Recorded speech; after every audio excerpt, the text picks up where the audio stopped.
किस्से गलियारों के पेश करते हैं सादत हसन मंटो की लिखी कहानी सड़क के किनारे। यही दिन थे। आसमान उसकी आंखों की तरह ऐसे ही नीला था जैसे कि आज है, धुला हुआ, निथरा हुआ, और धूप भी ऐसी ही कुनकुनी थी, सुहाने ख्वाबों की तरह। मिट्टी की बाज भी ऐसी ही थी जैसी कि इस वक्त मेरे दिलो दिमाग में रच रही है, और मैंने इसी तरह लेटे लेटे अपनी फड़फड़ाती हुई रूह उसके हवाले कर दी थी। उसने मुझसे कहा था, तुमने मुझे ये जो लम्हात अता किए हैं, यकीन जानो मेरी ज़िंदगी उनसे खाली थी। जो खाली जगह तुमने आज मेरी हस्ती में पुर की है, तुम्हारी शुक्रगुजार है। तुम मेरी ज़िंदगी में ना आती तो शायद वो हमेशा अधूरी रहती। मेरी समझ में नहीं आता मैं तुमसे और क्या कहूँ। मेरी तकमील हो गई है ऐसे मुकम्मल तौर पर कि महसूस होता है मुझे अब तुम्हारी ज़रूरत नहीं रही। और वो चला गया, हमेशा के लिए चला गया। मेरी आंखें रोईं, मेरा दिल रोया। मैंने उसकी मिन्नत समाजत की, उससे लाख मर्तबा पूछा कि मेरी ज़रूरत अब तुम्हें क्यों नहीं रही, जबकि तुम्हारी ज़रूरत अपनी तमाम शिद्दतों के साथ अब शुरू होती है। उन लम्हात के बाद जिन्होंने बकौल तुम्हारी हस्ती की खाली जगहें पुर की हैं। उसने कहा, तुम्हारे वजूद के जिस जिस जर्रे की मेरी हस्ती की तामीर व तकमील को ज़रूरत थी, ये लम्हात चुन चुन कर देते रहे। अब की तकमील हो गई है, तुम्हारा मेरा रिश्ता खुद ब खुद ख़त्म हो गया है। किस कदर जालिमाना लफ्ज़ थे ये। मुझसे ये पथराव बर्दाश्त न किए गए। मैं चीख चीख कर रोने लगी, मगर उस पर कुछ असर न हुआ। मैंने उससे कहा, ये ज़र्रे जिनसे तुम्हारी हस्ती की तकमील हुई है, मेरे वजूद का एक हिस्सा थे। क्या इनका मुझसे कोई रिश्ता नहीं? क्या मेरे वजूद का बकाया हिस्सा उनसे अपना नाता तोड़ सकता है? तुम मुकम्मल हो गए हो, लेकिन मुझे अधूरा करके। क्या मैंने इसलिए तुम्हें अपना माबूद बनाया था? उसने कहा, भौरें फूलों और कलियों का रस चूस चूस कर शहीद कशीद करते हैं, मगर वो उसकी तलछट तक भी उन फूलों और कलियों के होंठों तक नहीं लाते। खुदा अपनी परस्तिश कराता है, मगर खुद बंदगी नहीं करता। अदम के साथ खलवत में चंद लम्हात बसर करके उसने वजूद की तकमील की। अब अदम कहाँ है? उसकी अब वजूद को क्या ज़रूरत है? वो एक ऐसी माँ थी जो वजूद को जन्म देते ही जचगी के बिस्तर पर फना हो गई थी। औरत रो सकती है, दलीलें पेश नहीं कर सकती। उसकी सबसे बड़ी दलील उसकी आँख से ढलका हुआ आंसू है। मैंने उससे कहा, देखो मैं रो रही हूँ, मेरी आंखें आंसू बरसा रही हैं। तुम जा रहे हो तो जाओ, मगर इनमें से कुछ आंसुओं को तो ले जाओ, अपने रूमाल के कफन में लपेटकर साथ लेते जाओ। मैं तो सारी उम्र रोती रहूँगी। मुझे इतना तो याद रहेगा कि चंद आंसुओं के कफन दफन का सामान तुमने भी किया था मुझे खुश करने के लिए। उसने कहा, मैं तुम्हें खुश कर चुका हूँ, तुम्हें उस ठोस मसरत से हमकनार कर चुका हूँ जिसके तुम शराब ही देखा करती थी। क्या उसका लुत्फ़, उसका कैफ तुम्हारी ज़िंदगी के बकाया लम्हात का सहारा नहीं बन सकता? तुम चाहती हो कि मेरी तकमील ने तुम्हें अधूरा कर दिया है, लेकिन यह अधूरापन ही क्या तुम्हारी ज़िंदगी को मुतहर्रिक रखने के लिए काफ़ी नहीं? मैं मर्द हूँ, आज तुमने मेरी तकमील की है, कल कोई और करेगा। मेरा वजूद कुछ ऐसे आबोगिल से बना है जिसकी ज़िंदगी में ऐसे कई लम्हात आएंगे जब वो खुद को तिश्नाए तकमील समझेगा। वो तुम जैसी कई औरतें आएंगी जो उन लम्हात की पैदा की हुई खाली जगहें पुर करेंगी। मैं रोती रही, झुंझलाती रही। मैंने सोचा, ये चंद लम्हात जो अभी अभी मेरी मुट्ठी में थे, नहीं, मैं उन लम्हात की मुट्ठी में थी। मैंने क्यों खुद को उनके हवाले कर दिया? मैंने क्यों अपनी फड़फड़ाती रूह उनके मुंह खोले कफस में डाल दी? उसमें मज़ा था, एक लुत्फ़ था, एक कैफ था, ज़रूर था, और ये उसके और मेरे तसादुम में था। लेकिन ये क्या कि वो साबित व सालिम रहा और मुझ में तड़ेड़े पड़ गए। یہ کیا کہ اب وہ میری ضرورت محسوس نہیں کرتا، لیکن میں اور بھی شدت سے اس کی ضرورت محسوس کرتی ہوں۔ وہ طاقتور بن گیا ہے، میں نحیف ہو گئی ہوں۔ یہ کیا کہ آسمان پر دو بادل ہم آغوش ہوں، ایک رو رو کر برسنے لگا، دوسرا بجلی کا کوندا بن کر اس بارش سے کھیلتا کدکڑے لگاتا بھاگ جائے۔ یہ کس کا قانون ہے؟ آسمانوں کا، زمینوں کا، یا ان کے بنانے والوں کا؟ میں سوچتی رہی اور جھنجھلاتی رہی۔ دو روحوں کا سمٹ کر ایک ہو جانا اور ایک ہو کر والہانہ وسعت اختیار کر جانا، کیا یہ سب شاعری ہے؟ نہیں، دو روحیں سمٹ کر ضرور اس ننھے سے نقطے تک پہنچتی ہیں جو پھیل کر کائنات بنتا ہے، لیکن اس کائنات میں ایک روح کیوں کبھی کبھی گھائل چھوڑ دی جاتی ہے؟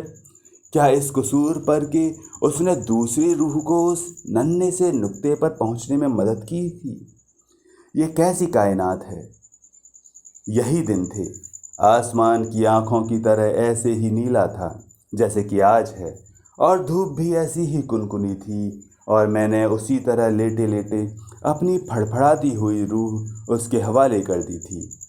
وہ موجود نہیں ہے، بجلی کا کوندا بن کر جانے وہ کن بدلیوں کی گریا اوزاری سے کھیل رہا ہے، اپنی تکمیل کر کے چلا گیا۔ ایک سانپ تھا جو مجھے ڈس کر چلا گیا، لیکن اب اس کی چھوڑی ہوئی لکیر کیوں میرے پیٹ میں کروٹیں لے رہی ہیں؟ کیا یہ میری تکمیل ہو رہی ہے؟ نہیں نہیں، یہ کیسی تکمیل ہو سکتی ہے؟ یہ تو تقریب ہے۔ لیکن یہ میرے جسم کی خالی جگہیں پر ہو رہی ہیں۔ یہ جو گڈھے تھے کس ملبے سے پر کیے جا رہے ہیں؟ میری رگوں میں یہ کیسی سرسراہٹیں دوڑ رہی ہیں؟ میں سمٹ کر اپنے پیٹ میں کس ننھے سے نقطے پر پہنچنے کے لیے پیش و تاب کھا رہی ہوں؟ میری ناو ڈوب کر اب کن سمندروں میں ابھرنے کے لیے اٹھ رہی ہے؟ یہ میرے اندر دہکتے ہوئے چولہوں پر کس مہمان کے لیے دودھ گرم کیا جا رہا ہے؟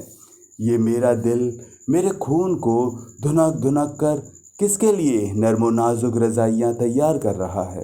یہ میرا دماغ میرے حالات کے رنگ برنگے دھاگوں سے کس کے لیے ننھی منھی پوشاکیں بن رہا ہے؟ میرا رنگ کس کے لیے نکھر رہا ہے؟ میرے انگ انگ اور روم روم میں پھنسی ہوئی ہچکیاں لوریوں میں کیوں تبدیل ہو رہی ہیں؟ یہی دن تھے، آسمان اس کی آنکھوں کی طرح ایسے ہی نیلا تھا جیسے کہ آج ہے، لیکن یہ آسمان اپنی بلندیوں سے اتر کر کیوں میرے پیٹ میں تن گیا ہے؟ اس کی نیلی نیلی آنکھیں کیوں میری رگوں میں دوڑتی پھرتی ہیں؟ میرے سینے کی گولائیوں میں مسجدوں کے محرابوں ایسی تقدیس کیوں آ رہی ہے؟ نہیں نہیں، یہ تقدیس کچھ بھی نہیں۔ میں ان محرابوں کو ڈھا دوں گی، میں اپنے اندر تمام چولہے سرد کر دوں گی جن پر بن بلائے مہمان کی خاطر ہاڑیاں چڑھی ہیں۔ میں اپنے خیالات کے تمام رنگ برنگ دھاگے آپس میں الجھا دوں گی۔ یہی دن تھے، آسمان اس کی آنکھوں کی طرح ایسے ہی نیلا تھا جیسے کہ آج ہے، لیکن میں وہ دن کیوں یاد کرتی ہوں جن کے سینے پر سے وہ اپنے نقش قدم بھی اٹھا کر لے گیا تھا؟ لیکن یہ نقش قدم کس کا ہے؟ یہ جو میرے پیٹ کی گہرائیوں میں تڑپ رہا ہے، کیا یہ میرا جانا پہچانا نہیں؟ میں اسے کھرچ دوں گی، اسے مٹا دوں گی۔ یہ رسولی ہے، پھوڑا ہے، بہت خوفناک پھوڑا۔ لیکن مجھے کیوں محسوس ہوتا ہے کہ یہ فاہا ہے؟ فاہا ہے تو کس زخم کا؟ اس زخم کا جو وہ مجھے لگا کر چلا گیا تھا؟ نہیں نہیں، یہ تو ایسا لگتا ہے کسی پیدائشی زخم کے لیے ہے، ایسے زخم کے لیے جو میں نے کبھی دیکھا ہی نہیں تھا، جو میری کوکھ میں جانے کب سے سو رہا تھا۔ یہ کوکھ کیا فضول سی مٹی کی ہنڈ گلیا، بچوں کا کھلونا؟ میں اسے توڑ پھوڑ دوں گی، لیکن یہ کون میرے کان میں کہتا ہے؟ یہ دنیا ایک چوراہا ہے، اپنا بھانڈا کیوں اس میں پھوڑتی ہے؟ یاد رکھ، تجھ پر انگلیاں اٹھیں گی۔ انگلیاں ادھر کیوں نہیں اٹھیں گی جدھر وہ اپنی ہستی مکمل کر کے چلا گیا تھا؟ کیا ان انگلیوں کو وہ راستہ معلوم نہیں؟ یہ دنیا ایک چوراہا ہے، लेकिन उस वक्त तो वो मुझे एक दोराहे पर छोड़कर चला गया था। इधर भी अधूरापन था, उधर भी अधूरापन, इधर भी आंसू, उधर भी आंसू। लेकिन ये किसका आंसू? मेरे सीप में मोती बन रहा है, ये कहाँ बंधेगा? उंगलियां उठेंगी जब सीप का मुंह खुले और मोती फिसलकर बाहर चौराहे में गिर पड़ेगा, तो उंगलियां उठेंगी सीप की तरफ भी और मोती की तरफ भी, और ये उंगलियां सपोलिया बन बनकर उन दोनों को डसेंगी और अपने जहर से उसको नीला कर देंगी। आसमान उसकी आंखों की तरह ऐसे ही नीला था जैसे कि आज है। ये गिर क्यों नहीं पड़ता? वो कौन से सुतून हैं जो उसको थामे हुए हैं? क्या उस दिन जो जलजला आया था वो उन सुतूनों की बुनियादें हिला देने के लिए काफ़ी नहीं था? ये क्यों अब तक मेरे सर के ऊपर उसी तरह तना हुआ है? मेरी रूह पसीने में गर्क है, उसका हर मसाम खुला हुआ है, चारों तरफ आग दहक रही है। मेरे अंदर कठाली में सोना पिघल रहा है, धौंकनियाँ चल रही हैं, शोले भड़क रहे हैं। सोना आतिश फिजा पहाड़ के लावों की तरह उबल रहा है। मेरी रगों में नीली आंखें दौड़ दौड़ कर हाँप रही हैं, घंटियाँ बज रही हैं, कोई आ रहा है, कोई आ रहा है। बंद कर दो, बंद कर दो किवाड़। कठाली उलट गई है, पिघला हुआ सोना बह रहा है, घंटियाँ बज रही हैं, वो आ रहा है। मेरी आंखें मूंद रही हैं, नीला आसमान गदला होकर नीचे आ रहा है। ये किसके रोने की आवाज़ है? उसे चुप कराओ, उसकी चीखें मेरे दिल पर हथौड़े मार रही हैं। चुप कराओ, उसे चुप कराओ, उसे चुप कराओ। मैं गोद बन रही हूँ, मैं क्यों गोद बन रही हूँ? मेरी बाहें खुल रही हैं, चूल्हों पर दूध उबल रहा है, मेरे सीने की गोलाइयाँ प्यालियाँ बन रही हैं। लाओ इस गोश्त के लोथड़े को मेरे दिल के थुनके हुए खून के नर्म नर्म गालों में लेटा दो। मत छीनो, मत छीनो उसे, मुझसे जुदा ना करो, खुदा के लिए मुझसे जुदा ना करो।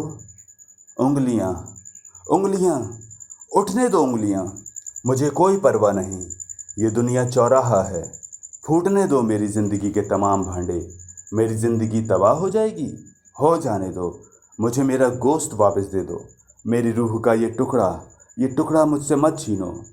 तुम नहीं जानते कितना कीमती है ये गौहर है जो मुझे उन चंद लम्हात ने अता किया है, उन चंद लम्हात ने जिन्होंने मेरे वजूद के कई ज़र्रे चुन चुन कर किसी की तकमील की थी और मुझे अपने ख्याल में अधूरा छोड़ के चले गए थे।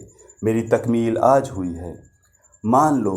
मान लो मेरे पेट के खला से पूछो, मेरी दूध भरी छातियों से पूछो, उन लोरियों से पूछो जो मेरे अंग अंग और रोम रोम में तमाम हिचकियां सुलाकर आगे बढ़ रही हैं। उन झूलन से पूछो जो मेरे बाजुओं में डाले जा रहे हैं। मेरे चेहरे की जर्दियों से पूछो जो गोश्त के इस लोथड़े के गालों को अपनी तमाम सुर्खियां छुपाती रही हैं।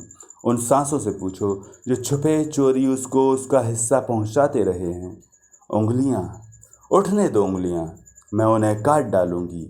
शोर मचेगा, मैं ये उंगलियां उठाकर अपने कानों में ठूंस लूँगी। मैं गूंगी हो जाऊंगी, बहरी हो जाऊंगी, अंधी हो जाऊंगी। मेरा गोश्त मेरे इशारे समझ लिया करेगा, मैं उसे टटोल टटोल कर पहचान लिया करूंगी। मत छीनो, मत छीनो उसे, ये मेरी कोख की मांग का सिंदूर है, ये मेरी ममता के माथे की बिंदिया है, मेरे गुनाह का कड़वा कड़वा फल है। लोग इस पर थू थू करेंगे, थू थू करेंगे। मैं चाट लूँगी ये सब थूकें, आंवल समझकर साफ कर दूँगी। देखो मैं हाथ जोड़ती हूँ, तुम्हारे पाँव पड़ती हूँ। मेरे भरे हुए दूध के बर्तन औंधे ना करो, मेरे दिल के थुनके हुए खून के गर्म नर्म गालों में आग न लगाओ। मेरी बाहों के झूलों की रस्सियाँ न तोड़ो, मेरे कानों को उन गीतों से मरहूम न करो जो उसके रोने में मुझे सुनाई देते हैं। मत छीनो, मत छीनो, मुझसे जुदा करो, खुदा के लिए मुझे उससे जुदा ना करो। लाहौर, 21 जनवरी। धोबी मंडी से पुलिस ने एक नौजायदा बच्ची को सर्दी से ठिठुरते सड़क के किनारे पड़ी हुई पाया और अपने कब्जे में ले लिया। किसी संगदिल ने बच्ची की गर्दन को मजबूती से कपड़े में जकड़ रखा था और उर्या जिस्म को पानी से गीले कपड़े में बांध रखा था ताकि वो सर्दी से मर जाए। मगर वो जिंदा थी। बच्ची खूबसूरत है, आंखें नीली हैं, उसको अस्पताल पहुंचा दिया गया है। तो दोस्तों, ये थी कहानी सड़क के किनारे, लेखक सादत हसन मंटो। आशा करता हूँ आपको कहानी अच्छी लगी होगी। कहानी पसंद आई है तो वीडियो को लाइक करें, चैनल को सब्सक्राइब करें। मिलते हैं किसी और दिन किसी नई कहानी के साथ। तब तक के लिए नमस्कार।